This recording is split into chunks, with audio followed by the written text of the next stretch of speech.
afternoon, everyone. Welcome to the Institute of World Politics. My name is Dr. Amanda Wan, and I'm the Director of the China-Asia program here at IWP. For those who are new to IWP, we're a graduate school, independent graduate school of National Security, Intelligence, and International Affairs. We have Doctor of Statecraft and National Security program, which I graduated from last year. And we have 7 master's programs, including 2 online MAs. We have 18 certificates of graduate study, as well as a continuing education program. So if you'd like to learn more about our programs, please come speak to me at the conclusion of the event, or we have a recruiter right there, Mr. Jacob Miller, who will be more than happy to assist you. Also, if you'd like to support the work of IWP, please go to iwp.edu/donate. So today's event is part of the program's China series, and we have Dr. Chris Harmon, who's one of our full-time faculty members here at IWP, and he'll give a lecture on Maoist Revolutionary War outside China.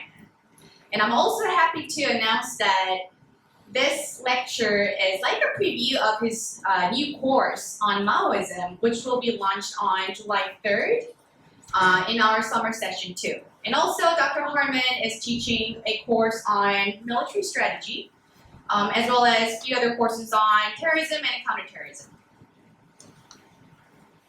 Dr. Harmon, Chris Harmon directed comprehensive security responses to terrorism at the Daniel K. Inouye Asia Pacific Center for Security Studies, a program detailed in Jane's Intelligence Review, which is also called Regional Teamwork, in September 2018. Dr. Harmon lectured on Maoist revolutionary warfare for many years at the Staff College for Majors at Marine Corps University in Quantico, Virginia, where he later held 3 academic chairs. He has published on the Peruvian Maoists of Shining Path in the journal Small Wars and Insurgencies. Harmon's 8th book, Warfare in Peacetime, is forthcoming this spring. Well, thank you, Dr. Harmon. We look forward to your lecture.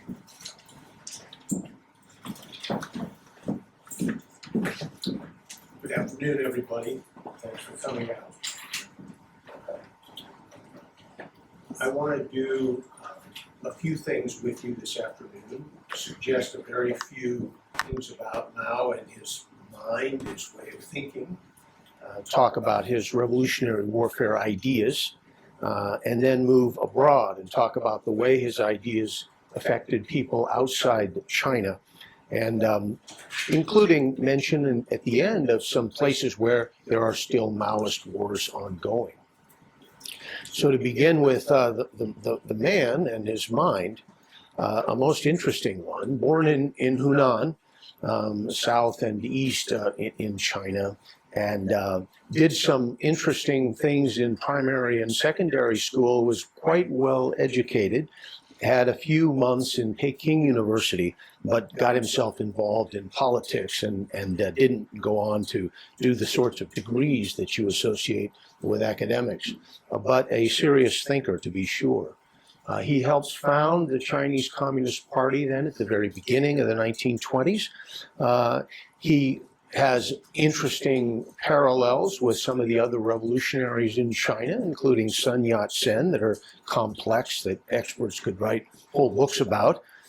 He has enough grim experiences with early attempts at Chinese success, where a kind of Soviet-style effort to organize in factories does not work out so well, and that produces, among other things, the famous Long March, in which he leaves from that area, Hunan, and other areas there, and moves kind of clockwise over a year's time, ending up well up in the north of China.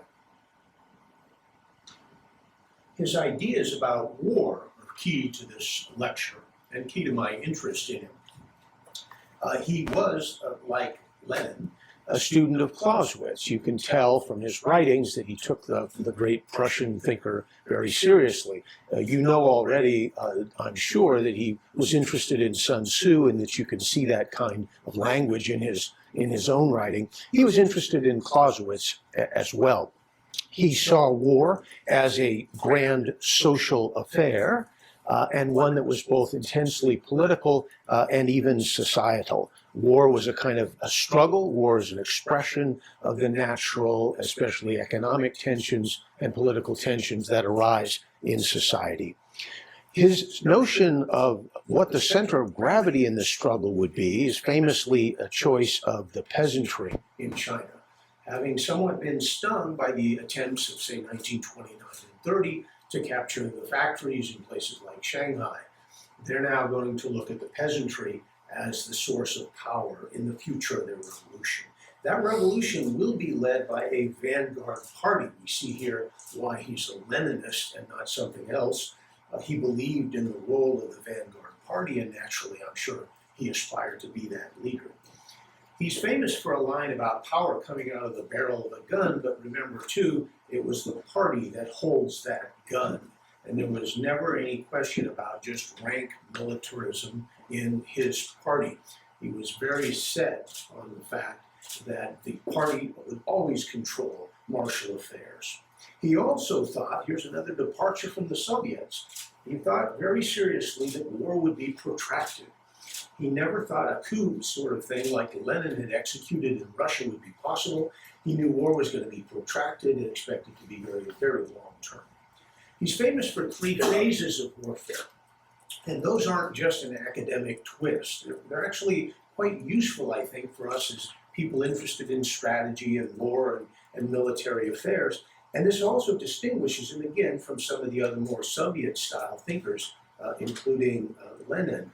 He starts with the notion of the utter weakness of his party and army, and the need to grow from that into something stronger. So he starts at what he calls the strategic defensive.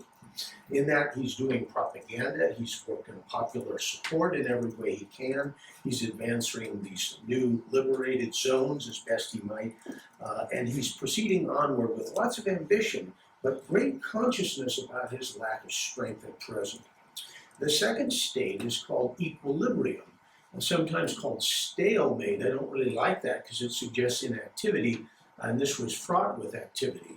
The guerrilla war and the propaganda continue in the second phase of Maoist conceptions of warfare, but you're also moving to something he calls mobile warfare in this equilibrium stage, where increasingly the units are larger, more professional, more able to respond to various contingencies, more disciplined, better armed. Strategic offensive is the last of these phases. And that, above all, can be positional in terms of warfare. It can be highly conventional. You can think of the end of the war, the 1947, 1948, 49, in which there were massive armies at play on the continent there. That's called the strategic offensive stage.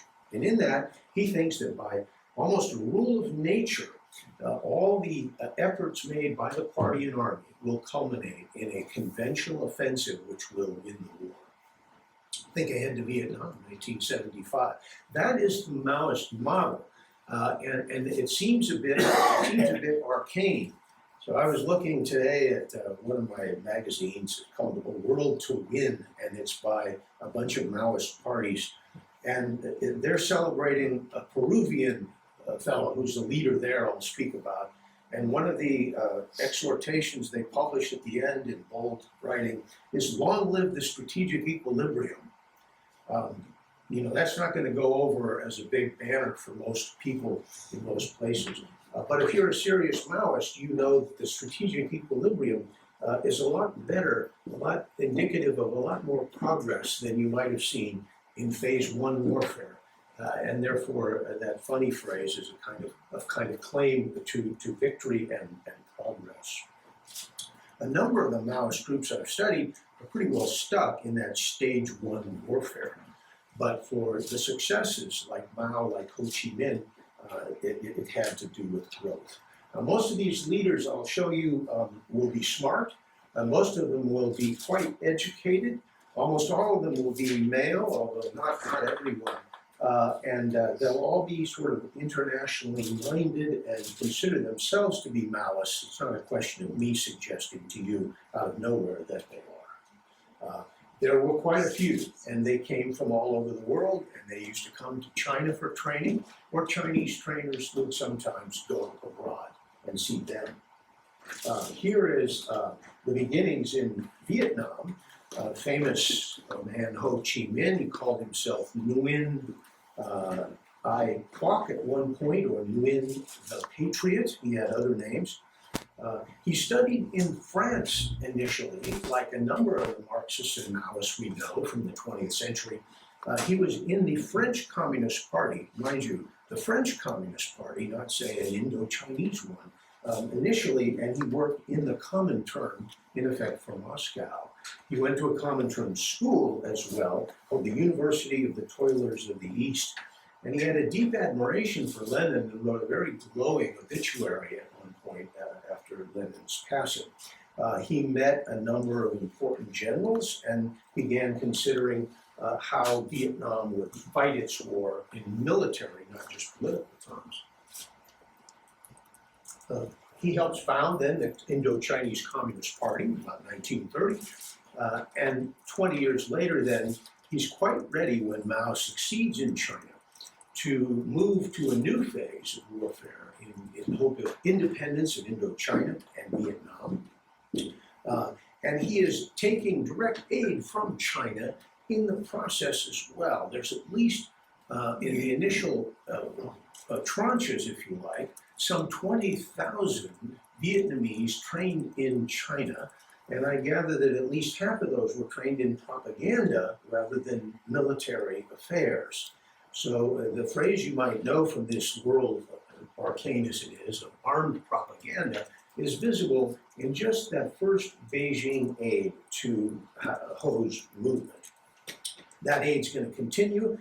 There'll be another burst of it about 59, and ultimately it'll be a massive amount. The map shows the progress of the movement, and in each case I'll try to suggest a sort of oil spot map of how the Maoist areas of influence are developing.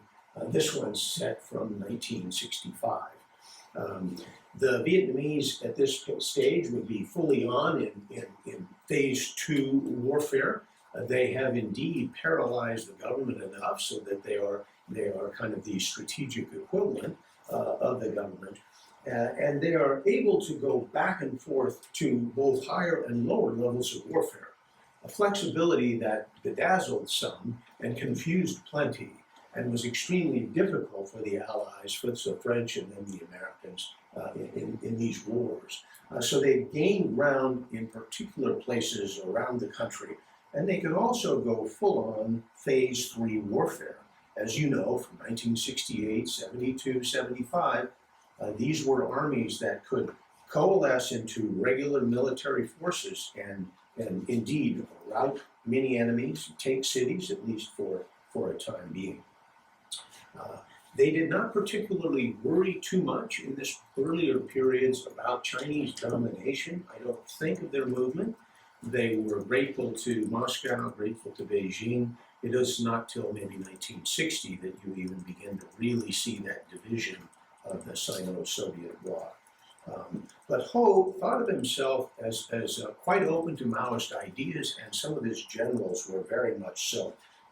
And we can see a great deal of influence in that case study. Now, adjacent is the Cambodian case. Here's some of the leaders from the Khmer Rouge. Saloth Sar is the name who used the nom de guerre Pol Pot. And like Ho, Pol Pot starts as a member of the French Communist Party, working with other French in France and pursuing his studies there. And many other Khmer Rouge leaders also had foreign educations, and some in France, some were teachers. According to our wonderful IWP professor, who knows both Vietnam and Cambodia very well, Al Santoli, they don't ever have a kind of oil spot result, these guys. This is a map from the early 70s. The growth of the organization was not in particular areas which the Maoists liberated and then developed and then saw fusing as wood oil on a cloth. That's where that phrase comes from. They were instead protected, Santoli says, by the Vietnamese army and activists and authorities. And so that their influence spread in Cambodia under the shelter, if you like, of North Vietnamese that had infiltrated this country in fantastically large numbers, just as they had Laos. So eventually the Khmer Rouge will move away from Moscow and take more of the Chinese side in all this. And then the country is rather whipsawed. The Khmer Rouge will succeed in 1975, but only hold power for 4 or 5 years before being shoved out of power by a Vietnamese army. It's one of the most complex of all the cases I've tried to study, and parts of it still elude me. But it's good to know that we have Professor Santoli here, who's truly an expert. One of the oldest cases in low-intensity conflict, it's in all the kinds of books, and it's the kinds of things that were covered for many years in our professional schools, was the Malaya case. The famous sort of 12-year example in which there were Maoist revolutionaries in Malaya. The British teamed up with Malaysians and other Commonwealth troops to try to squelch that rebellion. They succeeded after a great deal of work. They had a wonderful national politician in their camp, Tunku Abdul Rahman. He'll sweep the elections in Malaya in 1955 and go on to become a very important political figure. The British basically said to their colleagues, if you help us defeat the communist uprising, we will then free Malaya and you'll be able to join the Commonwealth, but you'll be an independent country. That and the famous Briggs Plan helped win the war. It was an extremely innovative operation in which they set up so-called new villages and worked to separate the indigenous folks in the country from what they called the CTs, or communist terrorists, who were following a Maoist plan laid out by Chin Peng. Chin Peng was rather successful in 1 or 2 ways, but he was finally defeated in 1960 or so, and that's where the old books close. You never see anything else beyond that. So Noel Heinemann and I were digging around and trying to find a map of the post-1960 phase. Chin Peng, truly believing himself a protracted war adherent, was not giving up. He had to accept defeat in 60, but the Chinese provoked him to begin a new phase of rebellion, which he did. And there's a fine book about this by Ong Wee Chong, which I hadn't read until 5 or 6 years ago. But there is then a phase 2 of what they called the emergency. And in classic Maoist forms here, you can see the suggestions of their influence within the country in phase 2. They also were very strong up on the Thai border. And in fact, if you're trying to run an insurgency, there's nothing quite like having a safe haven. And they did in Thailand, and it's extremely important that they did. They never lost it. One of the most interesting things about the second phase of this emergency was radio. Here at IWP, we always fix on studying propaganda. And the Malaysian Communist Party was highly sophisticated in this respect. And as their special favorite was, I think, their radio system. They decided that the Chinese would be willing to help out. Initially, they approached Vietnam. They approached finally China. And in Hunan proper, they set up their own radio system, a broadcasting system. They had some 80 staff. They had translators. They had reporters. They had technical experts and readers and text writers. And for 13 years, out of Hunan, China, in a bricks and mortar place protected by the Chinese, the Malay Communist Party then broadcast to the region in multiple languages. And it was very interesting radio. And Ang Wee Chun has now published a special volume with all the transcripts from all those years that we can come to study the arcane business of Maoism as it works overseas. They finally lose this as well. Oddly enough, it's Deng Xiaoping who urges them to reignite the efforts in 1961 or so. And later, in 1980, Deng Xiaoping tells them, that's enough. We'd like you to close down your radio and shift some of your attentions to other things. So they were always heavily dependent upon Beijing. Now, if there's anything less known, I guess, in America than the second phase of the Malay insurgency, it's this guy. Rohana Wijewira ran something called the People's Liberation Front in Sri Lanka. As you know, there's a couple of big insurgencies in Sri Lanka, and the famous one is by the Tamil Tigers. It's nationalist, it's Tamil, and it's not this. This is the Sinhalese majority, and that's useful. So often when we deal with terrorism, we have the sense that it's always a sort of aggrieved minority. It's not. Sometimes it's the majority looking for even more power. It could be a state, it could be a sub-state actor, and very powerful. The Sinhalese majority, many of whom were Buddhists rather than Hindus, like some Tamils, followed this man, and in 1970-71 there was a building movement that was based upon Mao. Now the strange thing is that he was also seen as a nationalist for the Sinhalese, and again, a majoritarian within that little world of democratic Sri Lanka. Whether you can merge successfully nationalism and internationalist Maoism is a good question, and it'll keep you busy as a theorist. There is a kind of left-right collusion sometimes in these movements whereby the extremes almost mirror one another and they're opposed to the middle. And he had then behind him a very powerful series of forces in Sri Lanka, but he wanted more, and he was trying to overturn the government and achieve complete domination. He had done some progressive movements and established power centers in places like this, but in 1971, the police shut him down cold, and he was banned from violent activities, and he became then a pacific politician, at least for a while. But then he revived his interest. He went back to war, and for a long time in the mid-1980s, the country of Sri Lanka was undergoing a most horrific insurgency.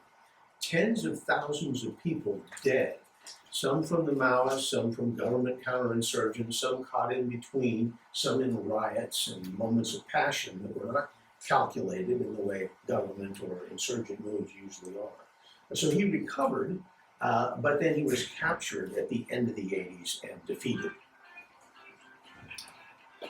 That's not for me.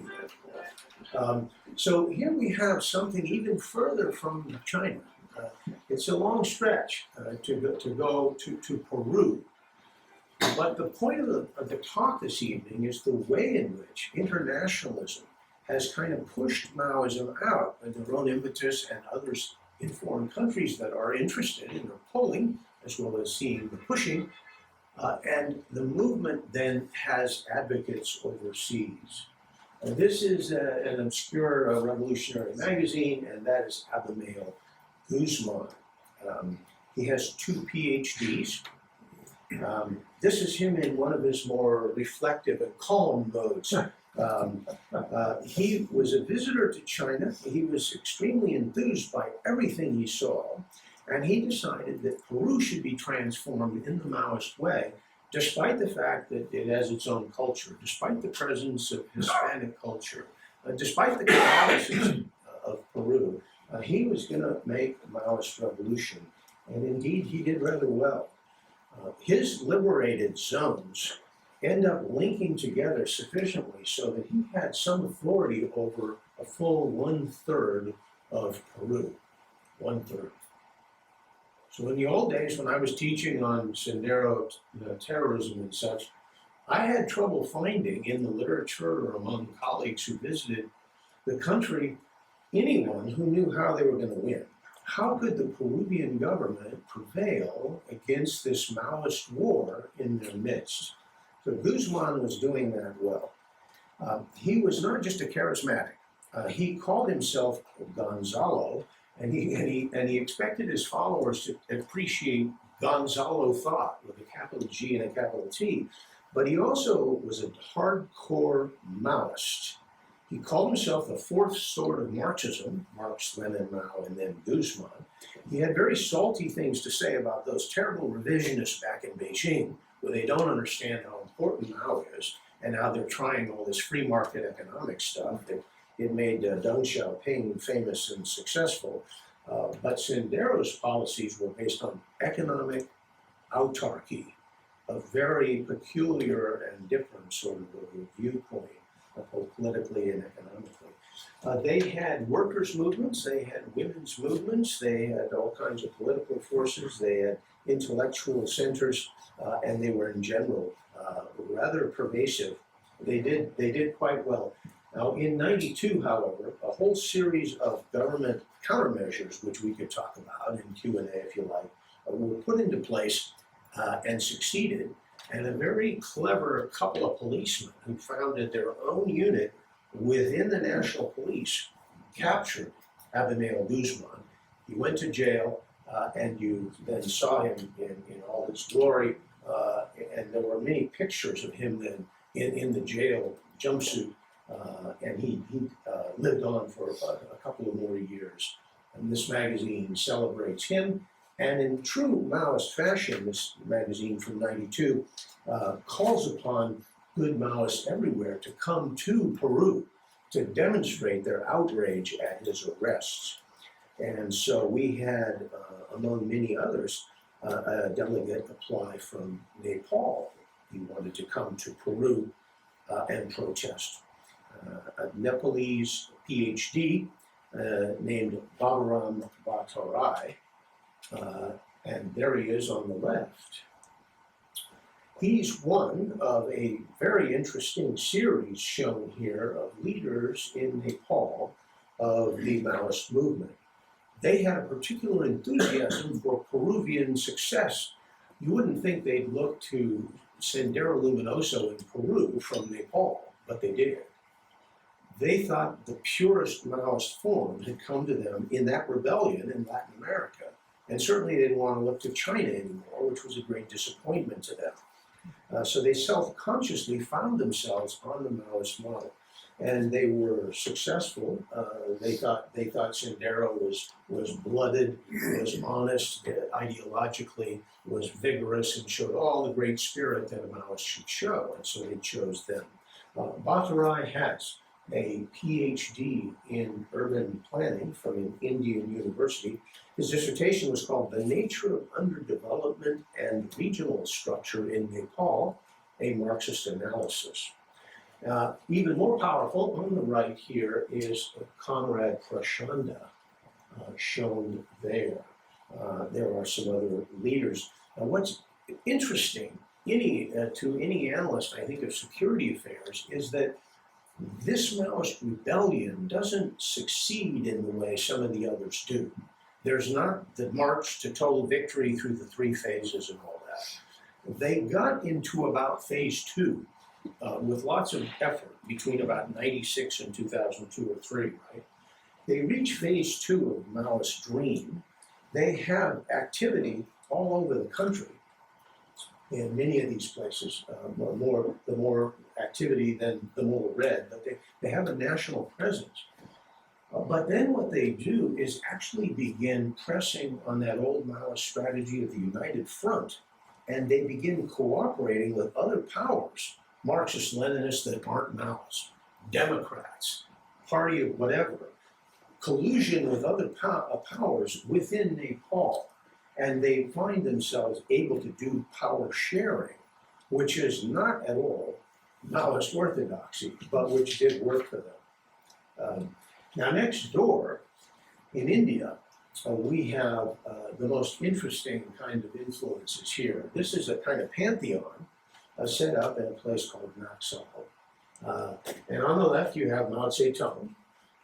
Next to him is Lin Biao, who wrote in '65 from Beijing, one of the most important revolutionary tracts that I've ever studied. It was a paean to international revolution. It was entirely Maoist. He was Secretary of Defense, and many thought he would become the Supremo. He later was not. He was demoted. But Lin Biao, B-I-A-O or P-I-A-O, was an exceedingly important guy, and his '65 address is an interesting one. The next fellow, the third from the left, is Charu Mazumdar, and he's deceased. All these men are deceased, and he is known as kind of the founder of the movement in this country. And he died in about '72, so he wasn't in power for very long. And on the right is a poet, a great Indian poet who's also a Naxalite. They're called Naxalites because it's a small town in West Bengal, near the borders with Bangladesh and such. And there was an incident there which then exploded and became the focal point of a lot of tension and hatreds in the country. And gradually, their influence spread from the '60s into what they later called the Red Belt of India. That's a rather old map, and most recently, the Indian authorities, with their booming economy and such, have been able to suppress some of this, so it's actually smaller now. But here's an example of the old oil spot emerging in India.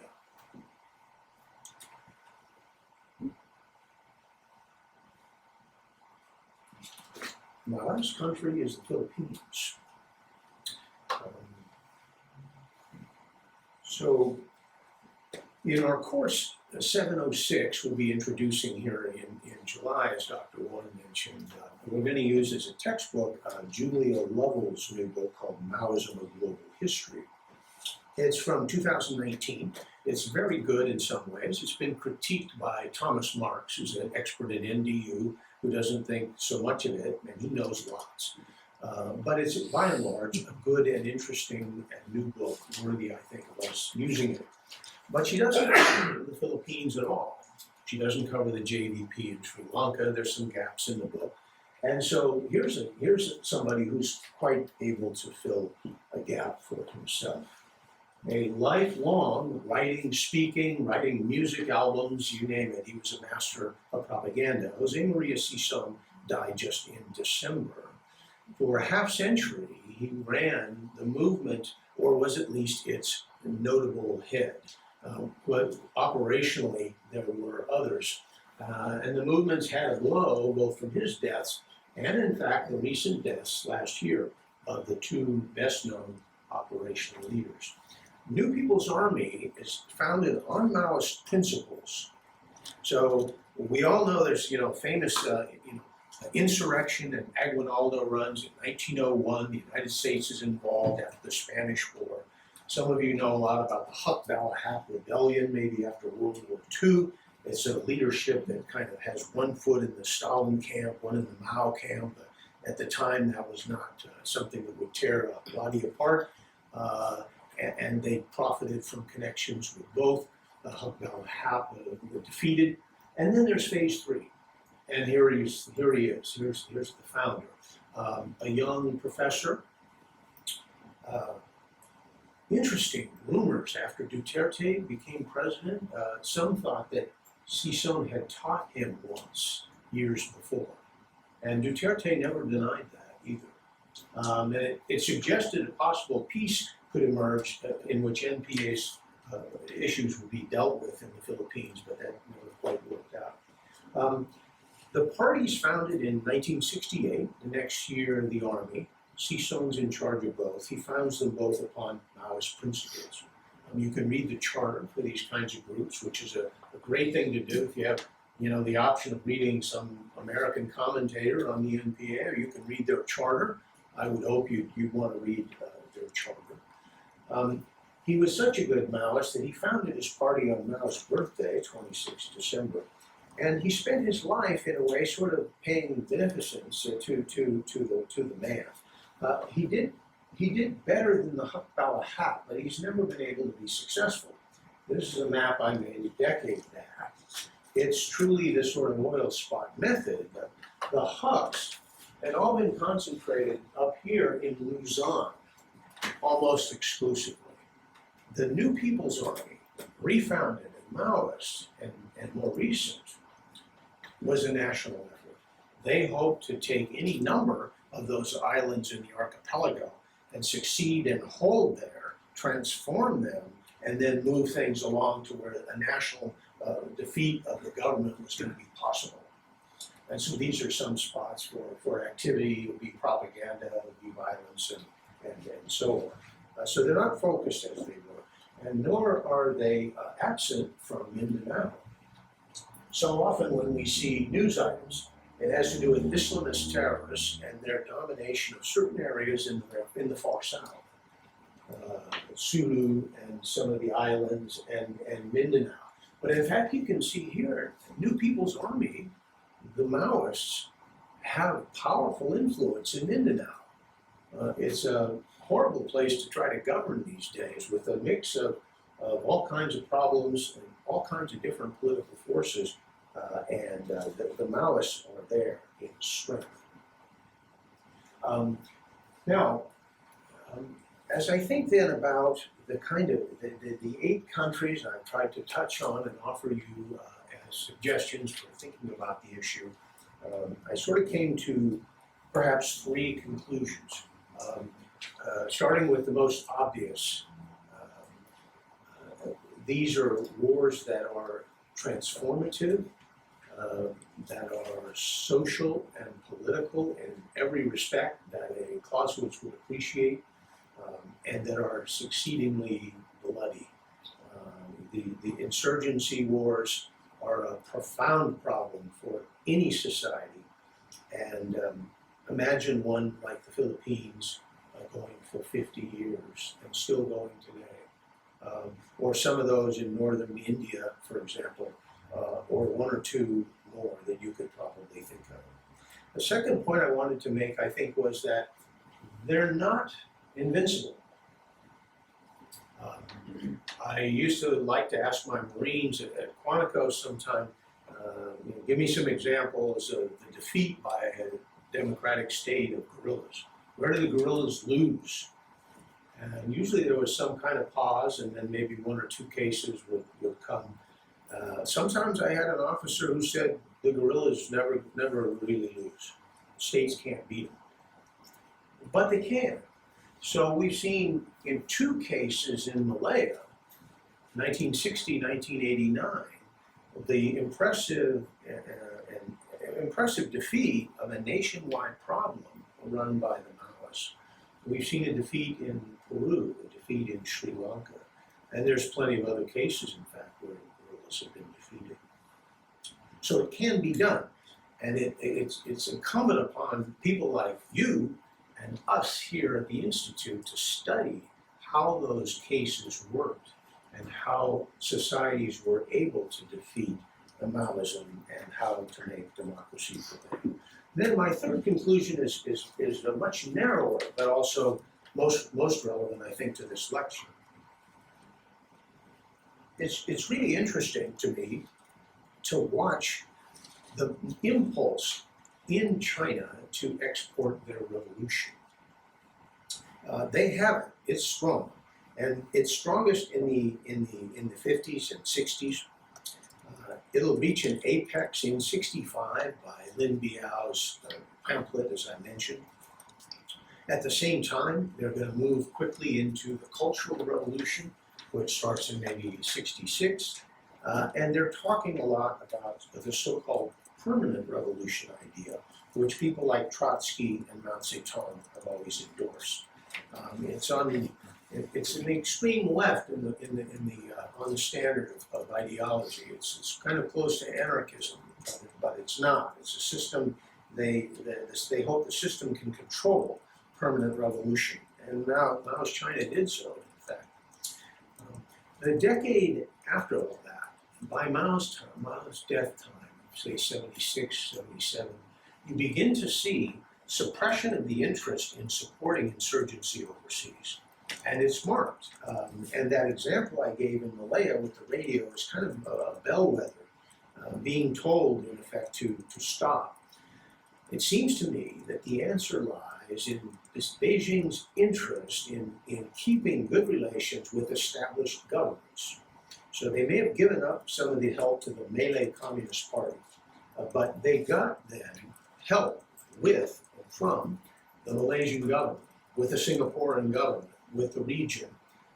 Those countries would then quit complaining about said radio, which they never liked. So it's been interesting, and I think that change all the way back then, with Deng Xiaoping's move into power, is suggestive to us of what we're looking at today, in which the Chinese are not so much pushing revolution abroad, but instead working to have good relations with established governments on terms they like in politics and economics and influence and cyber affairs. They're working as hard as ever, but not in so much the direct revolutionary mode. I have found a fascinating case of the United Wa State Army in Burma, which is powerful, which is totally indebted to the Chinese for their uniforms and their high-tech weapons, and they're a serious threat to Myanmar, but they're not trying, it seems to me, to overturn that national government. They're only trying to hold their little parts of what's called Shan State. They want complete power there, and they might talk sometime about federalism or something, but they don't seem to be looking to overthrow Burma. So China then is working both with that proxy, but also with the Burmese national government. So it does seem to me to be that the last quarter century, last quarter of the 20th century then suggests something about where China is today and where some of its influences are. And with that, I'd like to turn it over to Amanda to draw out what you wish to discuss of all that. Please. Well, thank you so much for such an informative lecture, and let's give him an applause.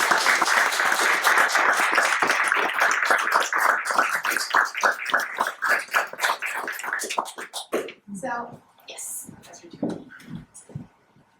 Thank you very much, Christopher. Excellent lecture. I used to drink beer with, back in his last few years on Earth, to me, I consider it to be, when you said the state wins, this is the epitome of the individual who represents that state. Do you have any comments on my dear old friend who spent his last few years in Falls Church, Virginia, about Ed Lansdale and the Hawks in the Philippines? Thank you. Yes, Jack's interested in the senior U.S. advisor to the Philippine government after 1945. And it's a great story, and you really want to read In the Midst of Wars by Edward Lansdale. I once had a signed copy, and I gave it to an officer, and I'm still regretting that decision. Lansdale. I have one. Oh, okay, good. Edward Lansdale was in the OSS, he was in CIA, he was an Army officer, he was an impressive advisor. It was his chance to work with the Filipinos during the war, and then he remained there and was an advisor to the president. It's important to know that he had a partner way more influential than him. Edward Lansdale partnered up with Ramon Magsaysay, who is a kind of hero in Filipino post-war affairs. He'd been a guerrilla against the Japanese, so he had that kind of street credibility. He was a wonderful personality, very charismatic, in a society which put a lot on kind of class and dress at political levels. He was very down to earth, and he would sort of wander into a beer bust somewhere with an aloha shirt on and charm everybody, and then disappear in a Jeep and go somewhere else and bust a guy for corruption, or go somewhere else and promote on the spot an officer who was doing particularly well. Ramon Magsaysay was the reason that the Philippines remained a free and independent republic, and the American Ed Lansdale gets a lot of credit for supporting him and for his efforts, advising him. He also promoted him in this town. He was a master of publicity. All you public diplomacy fans would want to know that Ed Lansdale had formerly been in San Francisco an advertising executive, and he put all that to work as well as his own skills, and did extremely well. Magsaysay goes on then to defeat the Hak Balahap, and by 53-54, that insurgency, which had been very powerful in Luzon, was broken. And Louis Turuk came in out of the field and just gave up. And in part it was because of the incredible personality and drive of Ramon Magsaysay. You can see a big statue of him in Manila. And he had a wonderful creed, which I'll give to anybody. I have a copy of it. On the statue in Manila is a creed of some 9 or 10 principles which he took into public service, and they do good for anyone to read them. He's a wonderful man.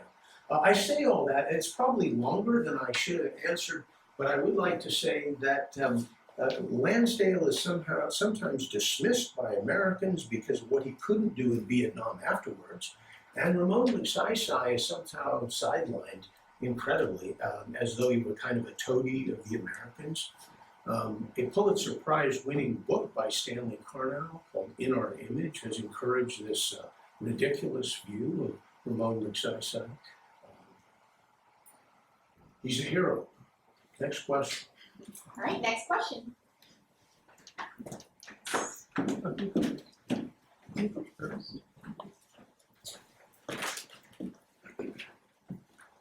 Why were the Maoists so evangelical initially and then changed to being more cooperative?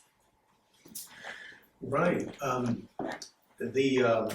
I guess that goes to the larger question of the kind of fervor within a revolution. How does that begin, and then how does it wind out?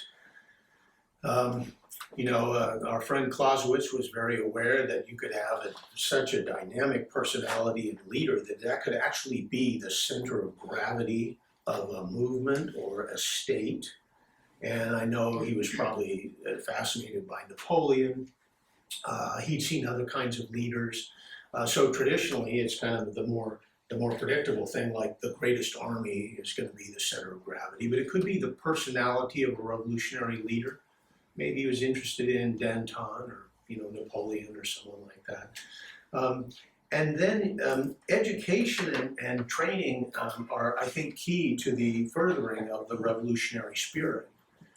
So when the French revolutionaries went to it in 1789, they published a declaration that included everybody.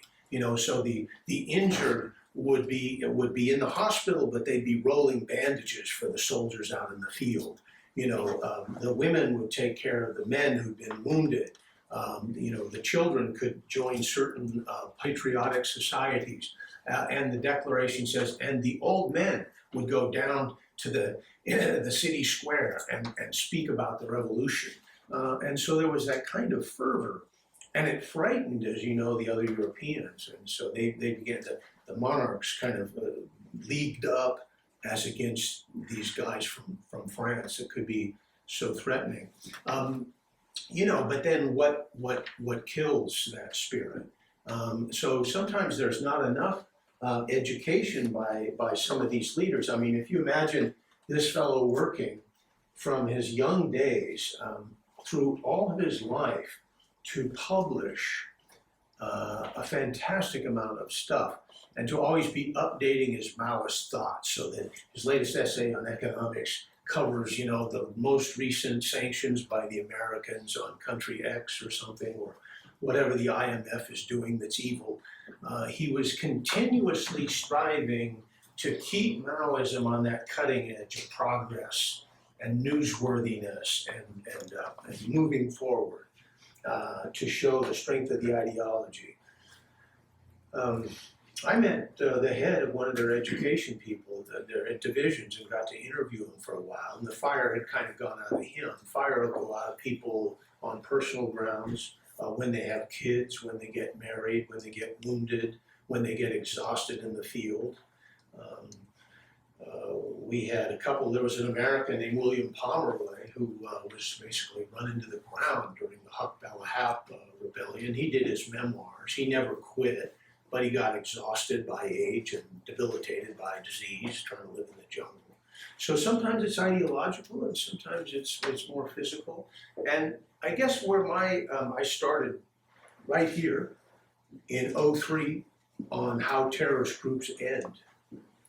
And there are a lot of cases like the two modern Sri Lankan insurgencies, like the two cases in Malaya, where government action was key. Repression, military operations, intelligence improvements, growth in the economy, on and on. But it's very often success or action, counteraction by a state that will do it.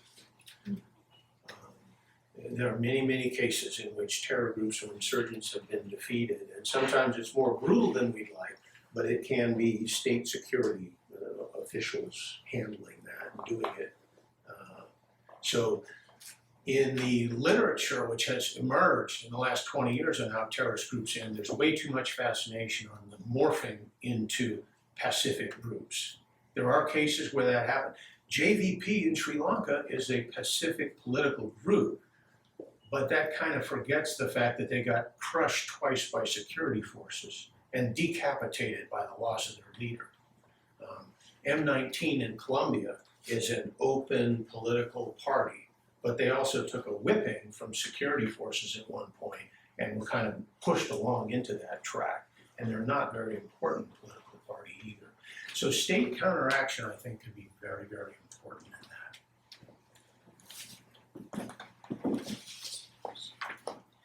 that. Thank you very much for your presentation.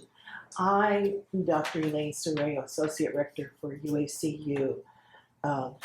And my question has to do very specifically about a relatively recent trip, given the global pandemic. Twice I was in China in 2019, January of 2019, and then December of 2019. And you've made many points of the dynamics of information, propaganda, visual presentations, and so forth. When I was there, I noted immediately in January of 2019, which was the same in December, at the Forbidden City, the portrait of Mao was greatly reduced. It had been incredibly large, of course, but it was incredibly reduced. And it coincided with other economic things that were going on in China at that very specific time, which was some of the reason I was there too. So what do you think about Xi's view of Mao, about the diminishing and now maybe even the resurrecting to some degree? I don't know. Would you like to comment on that? The book by Julia Lovell goes into this in great detail. I think you'd all enjoy Maoism and Global History. They give quite a lot of attention to that. My sense is that Xi Jinping has done what leaders in the communist states often do, which is sort of try to take advantage of the best of the legacy of those behind them, but also suggest the way they're moving ahead. So his problem is that he doesn't see progress in communizing all the farms in China. You know, they tried that. He doesn't want to build a steel mill in every backyard. You know, they tried that. He's the last thing he wants to see is a cultural revolution. No, thank you, because it could get out of hand. But he is drawing upon the legacy of the great founder of the state, a man who achieved amazing things in the field and who brought the Communist Party into power. And so he wants to kind of keep that legacy. And certainly he believes in Maoist tenets like complete political control of the military and like complete charge by the party of all affairs. We've become loath to speak of totalitarianism. Our newspapers never say that, anymore. And I think we're fascinated by economic, quote, liberalism in some ways, but politically it remains very much a totalitarian state. And there's many gruesome cases in which that's brought to mind, like the Uyghurs, for example. So I think he wants to keep the best that he can of that legacy, but not be straitjacketed into it. He knows that for a generation, they haven't followed the Maoist path in economics. Some of the other differences are that that Tung starts as a kind of reducing the number of men and women in the liberation armed forces and enhancing weapons and technology. So there were dramatic cuts. So they no longer keep that conception of people's war alive so much. And so the short of it is that I agree with you. They have in many ways reduced the size of the portrait. It is a calculated decision. There will still be a lot left of the Mao legacy, but they're not going to advertise it top drawer. And I made some study a couple years back of a number of their current Defense Department documents, and I was quite struck how few references to Mao there are. Very few. Very few. Yes, there are some, but there are also references to Europeans of the 19th century, or Napoleon, or Alfred Thayer Mahan. Mm-hmm. By the way, the Chinese admirals are reading Alfred Thayer Mahan. We should wonder about that. That's true. So in their official parlance and all, they want to keep some of the best of that, but without being constricted on economic grounds and some of the other legacy items. Well, due to the time limit, we'll just take one more question.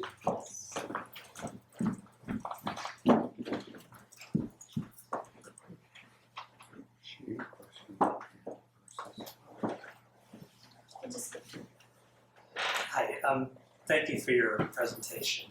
You mentioned Maoism in China, India, Nepal, Cambodia, Vietnam, Peru. These are all developing countries.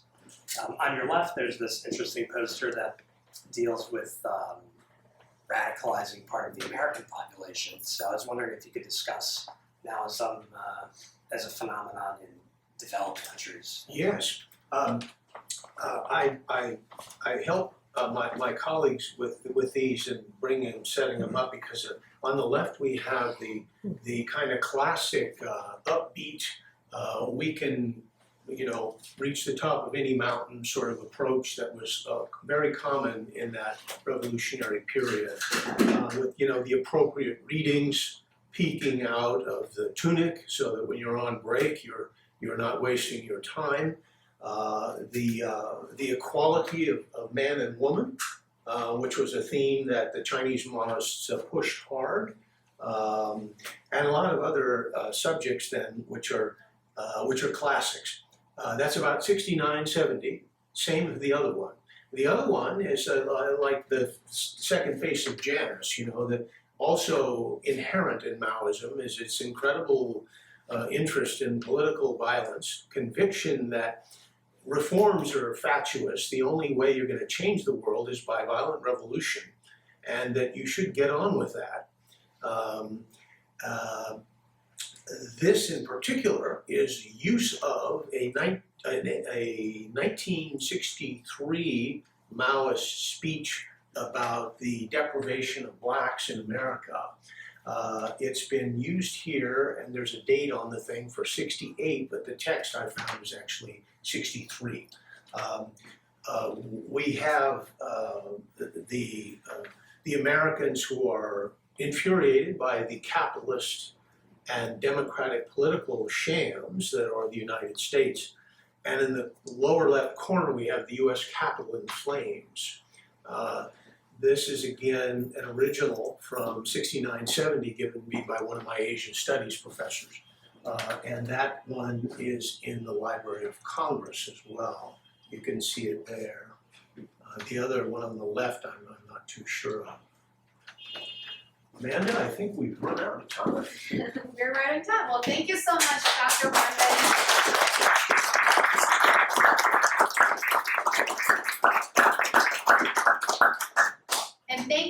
everyone for coming to today's event at IWP. And before we conclude, I want to share that our gala is coming up soon, which is going to be held at the International Spy Museum on October 26th. So if you'd like to come, please go to iwp.edu and then check out our upcoming events webpage. Thank you.